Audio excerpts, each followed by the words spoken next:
Bonjour à tous et bienvenue sur boursicoté.com pour cette nouvelle analyse technique du CAC 40 en clôture où nous pouvons constater donc qu'après une ouverture sur un gap baissier, eh bien le CAC 40 clôture en nette baisse à 4784,64, perdant 55 points et 1,14% sur la séance de vendredi. Donc on est ici sur une forte baisse, ouverture sur un gap baissier qui englobe ici la zone des 4826 points, retracement de Fibonacci à 23,6%. Le gap est comblé mais vraiment de justesse. On peut bien se rendre compte ici que le gap fait office de résistance ici sur cette séance. Et donc nous avons un enfoncement avec des cours qui reviennent ici, qui s'affranchissent de cette zone de résistance. Alors c'est un peu moins net sur l'intraday, les ombres ne sont pas les mêmes.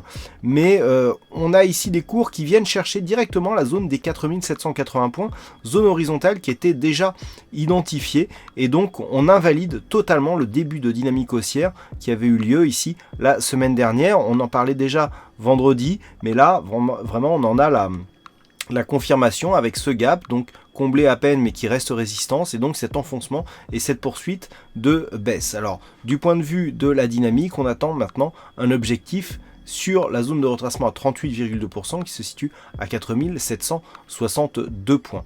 Du point de vue des indicateurs, nous avons une configuration qui confirme la baisse, avec ici le RSI qui poursuit donc dans la dynamique. On avait un début, un tout petit signal haussier mais qui s'invalide tout de suite. Alors je dis tout petit parce que tout simplement le croisement ici ne se faisait pas dans la zone de survente. Le signal du MACD avait été invalidé vendredi et à juste titre. Du point de vue des volumes par contre c'est en nette baisse. Alors c'est le seul élément je dirais qui pourrait laisser un espoir d'avoir un rebond technique et donc un retour sur des plus hauts. Sinon là vraiment on est dans une configuration qui est vraiment baissière. Tous les éléments ici vont vers une poursuite du mouvement. Et donc la volatilité elle monte assez sensiblement, ce qui est assez normal pour une phase de baisse. Et donc ce que l'on peut voir ici c'est une configuration quasiment en trois corbeaux avec justement le retournement et donc des bougies qui s'inscrivent comme ça dans une accélération. On a d'ailleurs la volatilité qui monte un petit peu et des bougies à forte conviction et qui donnent un début de mouvement assez fort. Alors attention, on peut être ici sur un début de mouvement assez puissant. Et nous le verrons quand je vous parlerai des statistiques, c'est confirmé. Alors pour la séance de demain, la zone qu'il va falloir surveiller, elle est toute trouvée, c'est cette zone des 4780 points. Pourquoi ? Parce que c'est une zone horizontale qui a déjà de nombreuses fois été testée précédemment. Vous voyez comment ici, l'alternance ici entre la zone de résistance et la zone de support a bien joué et qu'ensuite on est venu ici valider la poursuite du mouvement haussier.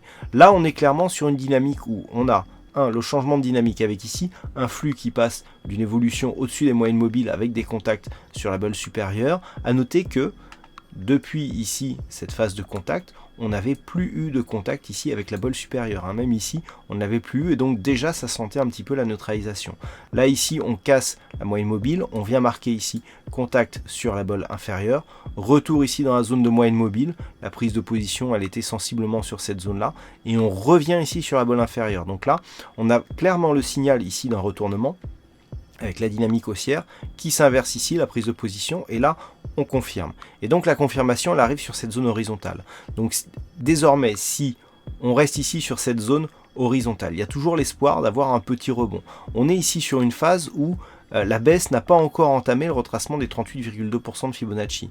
Mais si après les signes de force que nous avons eu là, l'ouverture sur un plus haut, le gap à peine comblé et donc tout de suite le ralliement sur la zone de support, si on casse ici cette zone de support et que l'on repasse ici sous l'ancienne résistance par exemple demain, là on a un premier objectif à 4762 et sous 4762 il peut y avoir une accélération. On était ici sur une phase d'assez haute volatilité, vous voyez, avec de nombreux gaps qui n'ont pas été comblés, d'autres si, mais on était ici dans une phase d'accélération. Les phases d'accélération dans un sens peuvent produire une accélération aussi dans l'autre sens. Donc c'est ce qu'il va falloir surveiller en cas de rupture ici des 4780 points. Attention, on peut entrer dans une zone qui potentiellement est assez dangereuse. Donc attention à ça. En cas de rebond technique, tant que l'on ne repassera pas au-dessus de cette zone ici des 4826 points, le retracement de Fibonacci à 23,6%, eh bien on ne pourra pas parler de retournement de tendance et on restera donc en tendance baissière. Voilà donc ce que l'on peut dire d'un point de vue technique sur cette analyse du CAC 40. Alors, aujourd'hui, il y avait un fixing, c'est la vague qui gagne sur cette session. Bravo à toi, la vague. Et puis, je vous en ai parlé, donc, concernant les statistiques. Alors, c'est assez marqué, et en plus, on a pas mal d'occurrences. Donc là, c'est une statistique qui, pour une fois, est vraiment puissante. Alors, on a une configuration qui est assez fortement baissière. On a eu 114 cas significatifs durant les 16 dernières années. Et sur ces 114 cas significatifs, 72, c'est-à-dire 63% des cas, étaient plutôt haussiers. Oui, donc tout à l'heure je vous ai dit baissier, mais en fait non, c'était plutôt haussier. Donc pour l'instant, on est sur un rebond assez fort. On clôture ici à l'extérieur des bandes de Bollinger, mais là pour l'instant la probabilité est plutôt à la hausse. Et il semblerait que ça se confirme sur les statistiques à 5 jours, puisque on serait ici sur une conviction assez forte orientée à la hausse, avec là aussi un grand nombre d'occurrences significatives. Voilà donc ce que l'on peut dire sur l'analyse technique du CAC 40 selon la configuration actuelle. Voilà, je vous souhaite une bonne soirée, bonne chance dans le prochain trade. On se retrouve donc dès demain pour d'autres analyses techniques sur le site boursicoté.com.